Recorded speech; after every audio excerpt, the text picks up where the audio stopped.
ብሪክ ወረን ተጻሒፉ ብፓስተር ሚካኤል አብርሃ ፍረ እተተርጉመ ብዕላማ እትምራሕ ህይወት አንባቢ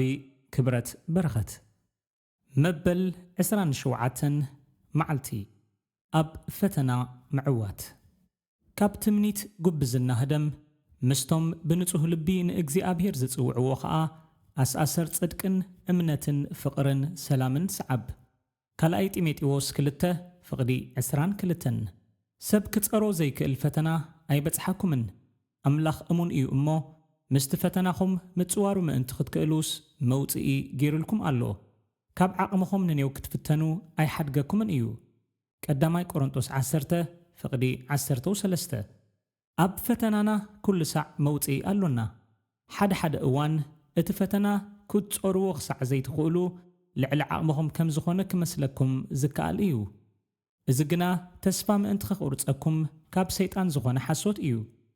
እግዚኣብሔር ክትጸርዎ ዘይትኽእሉ ጾር ከም ዘይሂበኩም ኣተስፊዩ ኣሎ ክትዕወትሉ ዘይትኽእሉ ፈተና ኣባኻትኩም ክፍጸም ኣይፈቅድን እዩ ግና ሕጂ ነቲ ኣባኻትኩም ዘሎ ፈተና ብወገንኩም ክትዕወትሉ እትኽእሉ 4 መፋትሕ ኣብዚ ጠቒስና ኣሎና ቀዳማይ መፍትሕ ትኩረትካ ካብቲ ፈተናኻ እለዮ ይገርመኩም ይኸውን ግናኸ ኣብ ኩሉ መጽሓፍ ቅዱስ ንፈተና ተቃወምዎ ዝብል ጽሑፍ ፈጺሙ የብልናን ንዲያብሎስ ተጻረርዎ ያዕቆብ 4:7 ግና ተባሂሉልና ኣሎ እዚ ግና ድሓር ከም ዝገልጾ ካብ ፈተና ዝተፈልየ እዩ ስለዚ ትኩረትና ከነስተኻኽል ተነጊሩና ኣሎ ንሓሳባት ክንጻረሮ ስለ ዘይንኽእል እዩ ካብ ፈተና ዝተፈልየ እዩ ስለዚ ትኩረትና ክንገብርን ናብ ውድቀትና ከነስተውዕልን ይገብረና እስከ ነቲ ሓሳብ ክገልጽ ስምዑኒ ንሓደ ዝመላለሰካ ሓሳብ ካብ ኣእምሮኻ ከተወግዶ ኣብ እትፍትነሉ እዋን ኣዕሚቕካ ክትዝክሮ ኢኻ ትገብር ዘለኻ ብምጽራርካ ተባራትዖ ኢኻ ዘለኻ እዚ ብፍላይ ንፈተና ሓቂ እዩ ንፈተና ነቲ ስምዒታቱ ብምቅላስ ኣይትዕወተሉን ኢኻ ንስምዒትካ ክትቃለሶ ብዝገበርካ መጠን ንሱ ንዓኻ ክቆጻጸረካን ክገዝኣካን ይጅምር ብዛዕባኡ ክትሓስብ ብዝቐጸልካ ብዝያዳ ትሕይሎ ወይ ተበርትዖ ኩሉ ሳዕ ፈተና ብሓሳብ ስለ ዝጅምር ንሃረርታኡ ከተስሕለሉ እትኽእል ቅልጡፍ መገዲ ትኩረትካ ካብኡ ናብ ካልእ ብምዝባል እዩ ናይ ኣተሓሳስባኻ መገዲ ቀይርካ ናብ ካልእ ሓሳብ ኣትኩር እምበር ነቲ ሓሳብ ኣይትቃለሶ እዚኣ እታ ኣብ ፈተና እንዕወተላ ቀዳመይቲ ስጉምቲ እያ እቲ ንሓጢኣት እንዕወተሉ ወይ እንወድቀሉ ውግእ ኣብ ኣእምሮና እዩ ዘሎ ዓወትካ ኣብቲ ትኩረት ዝሃብካዮ ነገር እዩ ስለዚ እዩ ኢዮብ ከምዚ ዝበለ ምስ ኣዒንተይ ኪዳን ተኣታተኹ ከመይ ኢለ ደኣ ናብ ቆንጆ ግልጽ ክብል ኢዮብ 31 ፍቕዲ 1 እቲ ጸሓፋይ ኣብ መዝሙር 119 ፍቕዲ 37 እውን ከምዚ ኢሉ ጸለየ ንዒንተይ ካብ ምርኣይ ከንቱነት ምለሰን ብመገድኻ ህያው ግበረኒ ኣብ ቴሌቪዥን ናይ መግቢ ምልክታ ክንገር ከሎ ጥሜት ተሰሚዕኩም ዶ ይፈልጥ ሰብ ክስዕል ከሎ ሰሚዕኩም ጎረሮኹም ከተጽርዩ ፈቲንኩም ዶ ትፈልጡ ሰብ ዓቢ ምንቡሃቕ ክገብር ከሎ ርኢኹም ኣንባሂቕኩም ዶ ትፈልጡ ምናልባት እዚ ከተንብቡ ከለኹም ተንባህቑ ትህልው እዚ ናይ ሓሳብ ምሃብ ሓይሊ ዝገልጽ እዩ ብባህሪና ናብቲ ትኩረት ዝሃብናዮ ነገር ኢና እነዘንብል ብዝያዳ ብዛዕባ ሓደ ነገር ክንሓስብ ዝጀመርናዮ መጠን እቲ ነገር ብዝያዳ ክሕዘናን ክቆጻጸረናን ይጅምር ስለዚ እዩ ምብላዕ ክሓድጎ ኣሎኒ ወይ ምትካኽ ክሓድጎ ኣሎኒ ወይ እውን ምትምናይ ክሓድጎ ኣሎኒ እናበልና ምድግጋምና ንገዛእ ርእስና ከም ሰዓርቲ እንርያ ከምኡ ኣብ እትብለሉ እዋን ናብቲ ክትገብሮ ዘይትደሊ ነገር ከተተኩር እዩ ዝገብረካ እዚ ልክዕ ከም ኣደይ ክኸውን ኣይክእልን እየ ከም ማለት እዩ ንገዛእ ርእስኻ ነቲ ነገር ክትደጋግሞ ኢኻ ትደፋፍኦ ዘለኻ ዝበዝሕ መግቢ ክትሓድግ ምግባር ዘይሰርሓሉ ምኽንያት ብዛዕባኡ ክትሓስብ ብምውዓል ትኩረት ስለ እትህቦን ክትጠሚ ስለ ዝገብረካን እዩ ከምኡውን እታ ኣይትሕረቕ እናበለት ብምድግጋም እትዛረብ ተዛራቢት ንገዛእ ርእሳ ክትሓርቕ እያ እትገብረካ ካብ ስምዒትካ ወፃኢ ናብ እግዚኣብሔር ናብ ኣገዳስነት እቲ እትገብሮ ዘረባ ወይ ኣድላይነት ምስማዕ ካብ ምዝራብ ከተተኩር እዩ ዝግባእ ፈተና ንትኩረትካ በመሓዝ እዩ ዝጅምር ትኩረትካ ዘለዎ ንስምዒትካ ይለዓዕሎ እዩ ሽዑ ስምዒትካ ንተግባርካ የንቀሳቕሶ እሞ በቲ እትሰምዖ ትጎይ ወይ ተዓይ ብዝያዳ ኣብ ኣነ ከምዚ ኣይገብርን እየ ዝብል ሓሳብ ኣብ ዝተኰርካሉ እዋን ብዝያዳ ናብቲ መትንታቱ ኣቲኻ ትጥለፍ ንፈተና ካብ ምቅላሱ ብዝያዳ ምርስዑን ትኩረት ዘይመሃቡን ይሓይሽ ሓሳባትካ ናብ ካልእ ከይተኩር ኣብ ዝጀመርካሉ እዋን እቲ ፈተና ሓይሉ ይብተኽ ስለዚ ኣብ ቴሌፎን ዝፍትነካ ጻውዒት እንተረኺብካ ኣቋርጾ ወይ ዕፀዎ እምበር ምስኡ ኽትካታዕ ግዜ ኣይትውሰድ ሓደ እዋን እዚ ብስጋ ነቲ ዝፍትነካ ኹነታት ሓዲግካዮ ምኽያድ ማለት እዩ እዚ ሓንሲ ኣብ ህይወትካ ስለ ዝኾነ ክትሃድመሉ ዝምረጽ እዩ ተንስ እሞ ነታ ቴሌቪዥን ኣጥፋእያ ካብታ እትሓምስ ዘላ ጉጅለ ሓዲግካዮም ኪድ ኣብ ሲነማ እንተ ኣቲኻ እንተ ዘይፈቲኻዮ ኣብ መንጎ ሓዲግካዮ ውፃእ ከይትንከስ እንተ ደሊኻ ካብቶም ኣናህብ ረሓቕ ንሓደ ፈተና ትኩረት ከይትህቦ ምእንቲ ዝከኣለካ ግበር ብመንፈሳዊ መገዲ ኣእምሮኻ እቲ ዝዓበየ ተነቃፊ ኣካል እዩ ንፈተና ምእንቲ ክትንክዮ ንኣእምሮኻ ብቓል ኣምላኽን ካልእ ሰናይ ሓሳባትን ምልኣዮ ንሕማቕ ሓሳብ ዝሓሸ ሓሳብ ብምሕሳብ ኢኻ እትዕወተሉ እቲ ናይ ምትካእ መትከል ንእከይ ብሰናይ ምስዓር እዩ ሮሜ 12:21 ኣእምሮኻ ብኻልእ ነገራት እንተመሊእካዮ ሰይጣን ኣተኩረኻ ክረኽቦ ኣይክእልን እዩ ስለዚ እዩ መጽሓፍ ቅዱስ ደጋጊሙ ኣእምሮና ናብ ሓደ ነገር ከይተኩር ዝነግረና ስለዚ ኸዓ ኣቱም ካብቲ ሰማያዊ ጽውዓ ግደ ዘለኩም ቅዱሳን ኣሕዋተይ ከምቲ ሙሴ ድማ ኣብ ኩላ ቤቱ እሙን ዝነበረ ናብቲ ነቲ ዝሸሞ እሙን ዝኾነ የሱስ ናይ ምእማንና ሃዋርያን ሊቀ ካህናትን ኣቐልቡ ዕብራውያን 3:1-2 ኩሉ ሳዕ ብዛዕባ የሱስ ክርስቶስ ሕሰብ ካልኣይ ጢሞቴዎስ 2:8 ካብቲ መጽሓፍ ከም ዝተርጎምክዎ ብዝተረፈስ ኣሕዋተየ ሓቂ ዘበለ ርዝነት ዘለዎ ዘበለ ቅኑዕ ዘበለ ተፈታዊ ዘበለ ጽቡቕ ወረ ዘለዎ ዘበለ ገለ ደግነት እንተኾይኑ ገለ ንእዶውን እንተኾይኑ ብእኡ ሕሰቡ ፊልጵ 4:8 ንፈተና ክትዕወት ኣጸቢቕካ ትሓስብ እንተኾይንካ ኣእምሮኻ ተቖጻጸርን እቲ እትወስዶ ሓሳባት ተጠንቀቐሉን እቲ ኣብ ምድሪ ዝነበረ ዝለዓለ ጥበብ ዝነበሩ ሰብ ከምዚ ኢሉ ይመኽረና ህይወት ካብኡ እያ እትፍልፍል እሞ ልዕሊ ኩሉ ንልብኻ ሓልዎ ምሳሌ 4:23 እቲ ናብ ኣእምሮኻ ዝኣቱ ምርጫ ተጠንቀቐሉ እምበር ንእምሮኻ ዘይጠቅም ጉሓፍ ነገራት ኣይትምላእዮ እቲ ኣብ ኣእምሮኻ ዝኣቱ ምርጫ ተጠንቂቕካ ምረጾ ናይ ሃዋርያ ጳውሎስ ኣብነት ተኸተል ብእኡ ኸዓ ሓሳባትን ምስ ፍልጠት ኣምላኽ ዝጻላእ ልዕል ዝበለ ነገርን ኩሉን እናፍረስና ኩሉ ኣእምሮውን ንምእዛዝ ክርስቶስ ንማርኸሉ ኣሎና ካልኣይ ቆሮንጦስ 10:5 እዚ ኣብ ምሉእ ህይወትና ዝፍጸም ተመክሮ እዩ ብደገፍ መንፈስ ቅዱስ ግና መደብ ኩሉ ኣተሓሳስባኻ ከተመዓራርዮ ትኽእል ኢኻ ካልኣይ መፍትሕ እቲ ግድልካ ወይ ሽግርካ ነቶም ብጎይታ ኣሕዋትካን ዝድግፉኻ ጉጅለን ግለጸሎም እቲ ኣብ ዓለም ዘለውካ ቃልሲ ንኹሉ ዓለም ከተመሓላለፎ ኣይትኽእልን ትኸውን ግና ብውሕዱ ምስ ሓደ ሰብ ክትዘራረበሉ ሰናይ እዩ መጽሓፍ ቅዱስ ከምዚ ይብል ብጻዕሮም ጽቡቕ ጻማ ስለ ዘለዎም እንተወደቑ እቲ ሓደ ንብጻዩ የተንስኦ እዩ እሞ ካብ ሓደስ ክልተ ምዃን ይሓይሽ እቲ በይኑ ዘሎ ግና እንተወደቐ ዘይተንስኦ የብሉን እዩ እሞ ወይልኡ መክብብ 4:9-10 ሓሳባተይ ብንጹር ክገልጽ እፈቱ ምናልባት ብሰንኪ ሓደ እትሰዓረሉ ዘለኻ ሕማቕ ልምዲ ወልፊ ወይ ውን ፈተና ናብ ውድቀት ገጽካ ትኸይድ ከም ዘለኻ ተረዲኡካ ገበን ይስምዓካ እንተኣልዩ ባዕልኻ ከም ዘይትዕወተሉ ኣነጺርካ እፍለጥ ገለ ፈተናታት ብደገፍ ገለ መተባባዕቲ ብጸሎት ደገፍትን ብዛዕባ ተሓታቲ ዝኾኑን ሓገዝቲ ሰባት እዮም ዝሰዓሩ እሞ ኣብዚ ክድግፉኻ ዝኽእሉ ገለ ሰባት ይድልዩኻ እዮም መደብ ኣምላኽን ህይወትካ ንምዕባይካን ሓርነት ካልኦት ሰባትን ዘጠቓለለ እዩ ሓቀኛን ቅኑዕን ሕብረት ነቲ ምንቕ ዘይብል ፈተና ካብ ንበይንኻ እትቃለሶ ይድግፈካ እዩ እታ ሓራ እትወጻላ እንኮ መገዲ ሕብረት እያ ይብል እግዚኣብሔር እምበኣርሲ ምእንቲ ክትፍወሱ ንሓድሕድኩም ሓጢኣትኩም ተኣምኑ ምእንቲ ንሓድሕድኩም ውን ጸልዩ ጸሎት ጻድቕ ብግብራ ብዙሕ ተስልጥ እያ። ያዕቆብ 4:16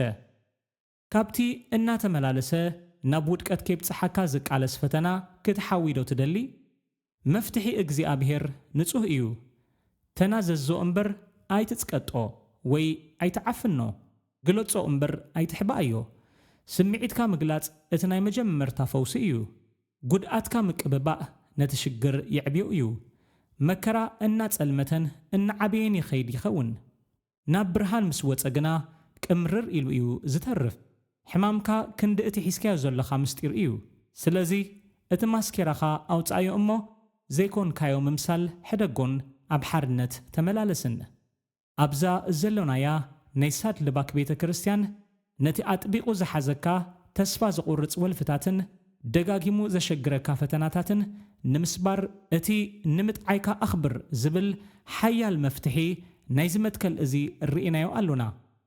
ኣብቲ ብጽናታት ክርስቶስ ዝተመስረተን ኣብ ንኣሽቱ ጉጅለታት ዝተሃንጸን 8 መጽሓፍ ቅዱሳዊ ሱግምታት ክንርኢ ኢና። ኣብዘን ዝሓለፋ 10 ዓመታት ልዕሊ 5,000 ነፍሳት ካብ ብዙሕ ልምድታት ጉድኣታቶምን ወልፍታትን ሓራ ወፂኦም ኣለዉ። ሎሚ እቲ መደብ ኣብ ብዙሓት ኣብያተ ክርስቲያናት ይዕየየሉ ኣሎ እሞ ኣብ ቤተ ክርስቲያንኩም ክትጥቀምሉ እመክር። ሰይጣን ኩሉ ዝበጽሓካ ሓጢኣትን ፈተናን ካብ ካልኦት ዝተፈለየ ስለ ዝኾነ ምስጢር ክትሕዞ ከም ዘለካ ክነግረካ ይኽእል እዩ። እቲ ሓቂ ግና ኩላትና ኣብ ሓንቲ ጃልባ ስለ ዘሎና ሓደ ዓይነት ቃልሲ ኢና እንቃለስ። ቀዳማይ ቆሮንጦስ 10:13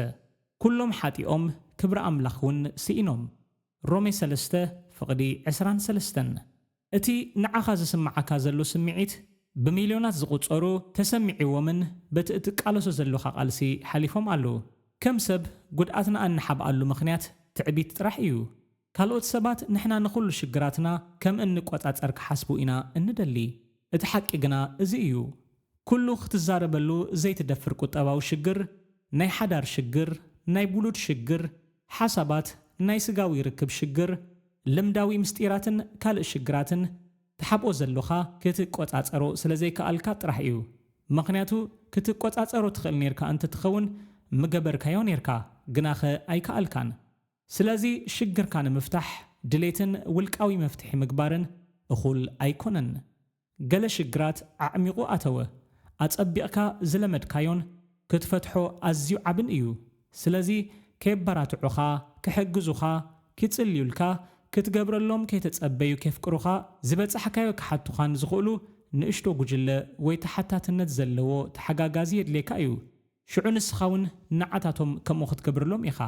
ሰብ ናባይ መጺኡ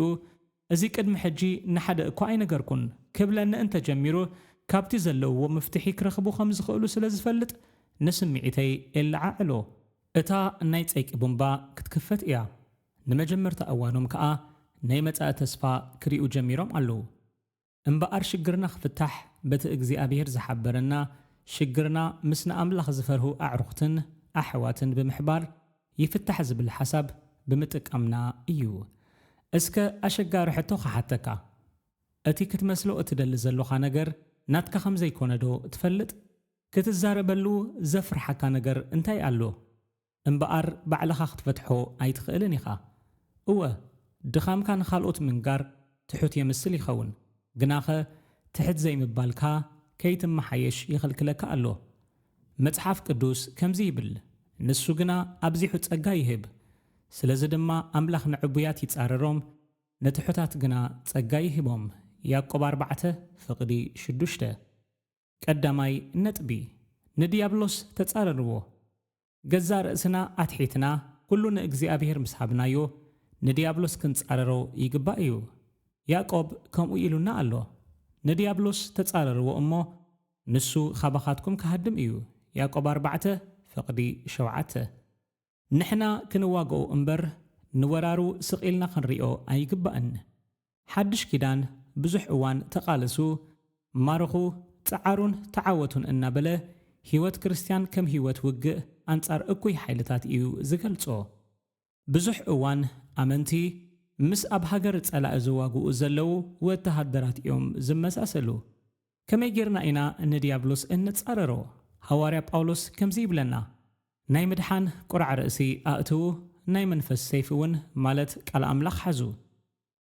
ኤፌሶን 6 ፍቕዲ 17 ስለዚ እታ ቀዳመይቲ ስጉምቲ ምድሓን ኣምላኽ ክንቀበል እያ ንጎይታና ኢየሱስ ሕራይ ከይበልካ ንሰይጣን ኣይከውንን እዩ ክትብሎ ኣይትኽእልን ኢኻ ብዘይ ክርስቶስ ንሰይጣን ክንከላኸል ኣይንኽእልን ኢና ብክርስቶስ ናይ ምድሓን ቁርዓ ርእሲ ምስ እንለብስ ነቲ ዘሸግረና ኣእምሮና እውን ንከላኸለሉ ኢና እዚ ዘክር ኣማነ እንተኾይንካ ሰይጣን ሓሳብ ጥራሕ እዩ ከይቐብለካ ዝኽእል እምበር بحيلي قال نجر كتكبر كده فافعك أي كإلنيو أتخلى يتسجمت خا أنت أرسيت عن أب تجبر وجه قال أملاخ كم مسارح تتكمله قوتنا يسوس أبتي برخخ فتن كله كم أو تتقمه سيتان فتنا زقرب اللؤوان صحف بمتقاس قد أمله مس سيتان أيتما قوتن أبت أوان فتنا دليتم أنت خركب حيل خطك أم كم زي أي بلن أنا فتسيمة أيتم يخون جناخ نسو كابت صحف بمذكار تقسى نحناون كمو خنقبر يقبع أبقى الأملاخ حيل سلزلو سيطان يفرحو إيو مس سيطان كتما قوت أيتفتن أشحات عمتات زأكل ناي مقوت لمد ألو أمو بمقوت كترتعو أيتخيلني خا نسيطان اتزن كتكتو مسارحي قال أملاخ بمقبار أمبر بمخنياتاوي زمسل أتحساسباون انتخونا كنرتعو أينخيلنينا سلازي إيو صحفات متصنع أب أنصار سيطان إنقبر فتنا معواتنا عبقدة زلوو أب أمرنا أنت أصنعنا يو أو تينا كنتك أملو جزي أي وسدن إيو كم قويتانا يسوس كن ذكرو النخل اتخزنا وي اتعور حكي أب لبنا ألونا أب وشتخا اتذكرو زتصنع كايو تغسطات زي بلكا أنتو خوينكا نتأبن جاخا تأيايت يبلكان مالت إيو سلازي حدرخا كسع جزي موتكا أبسمون حانت تغسي أتنع شعو كسع كنديناي كم زحيلكا كيرد أكايو كالا أي نتبي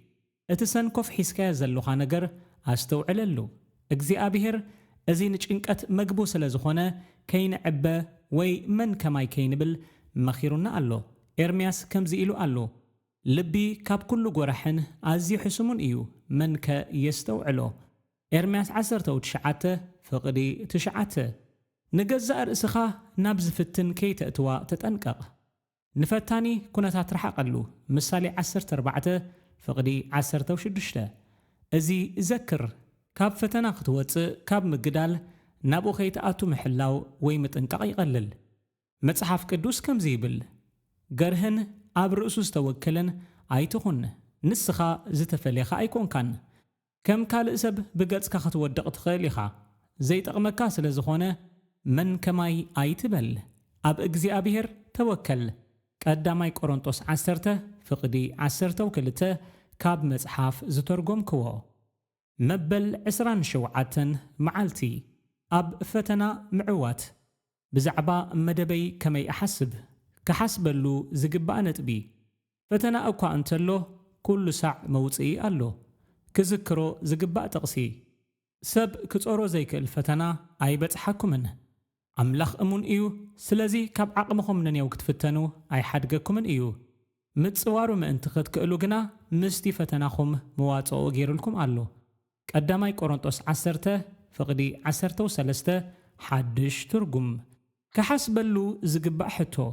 اتي زقات مني تدقاقامي فتنا كم منفساوي بتصاي كوينو نعي بمتصلاي ما انتخد قفني نمنك حتو اخقل